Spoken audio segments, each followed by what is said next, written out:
ಇದಿರಲ್ಲ ಇದು ನಿಮಗೆ ಮುಂದೊಂದು ದಿನ ಅಲ್ಲ, ತಕ್ಷಣಕ್ಕೆ ನಿಮಗೆ ಇದೇ ಬಗ್ನಿಗೂಟ ಆಯ್ತದೆ, ಅರ್ಥ ಮಾಡ್ಕೊಳ್ಳಿ.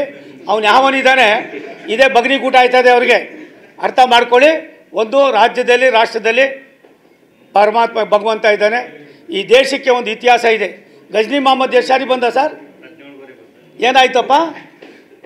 ಹಾಗಾಗಿ ಒಬ್ಬನೇ ಸಂಗೊಳ್ಳಿ ರಾಯಣ್ಣ, ಒಬ್ಬಳೇ ಕಿತ್ತೂರು ರಾಣಿ ಚೆನ್ನಮ್ಮ, ಇಂಥ ಪುಣ್ಯಾತ್ಮರು ಎಲ್ಲ ಒಂದು ಕಡೆ ಈ ದೇಶವನ್ನು ಅಸ್ಥಿರತೆಯನ್ನು ಕಾಪಾಡಿದ್ದಾರೆ, ಸ್ಥಿರತೆಯನ್ನು ಕಾಪಾಡಿದ್ದಾರೆ, ಅಸ್ಥಿರತೆಯನ್ನು ಹೋಗಲಾಡಿಸಿದ್ದಾರೆ.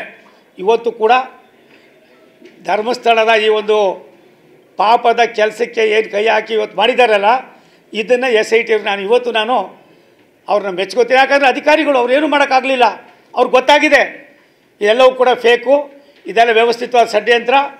ಈ ನಾಟಕಕ್ಕೆ ತೆರೆ ಎಳೆಯೋ ಕಾಲ ಬಂದೈತೆ. ನನಗನ್ನಿಸ್ತದೆ ಸಿದ್ದರಾಮಯ್ಯ ಸಾಹೇಬ್ರಿಗೂ ಕೂಡ ಮನವರಿಕೆ ಆಗಿದೆ.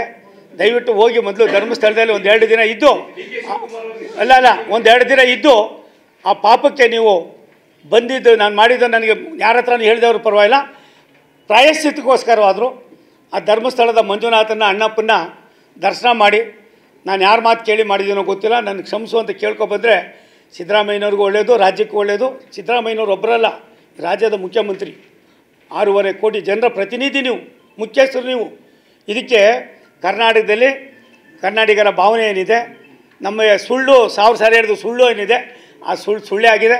ದಯಮಾಡಿ ಕೂಡ ತಂದೆ ಗೋವಿಂದರಾಜನಗರ ಅನ್ನೋದನ್ನು ಇವತ್ತಿನ ಮರಿತೀನಣ್ಣ, ತುಮಕೂರು ಅಂತಲೇ ಹೇಳ್ತೀನಣ್ಣ, ದಯಮಾಡಿ ಕ್ಷಮಿಸ್ರಪ್ಪ. ನಮಸ್ಕಾರ.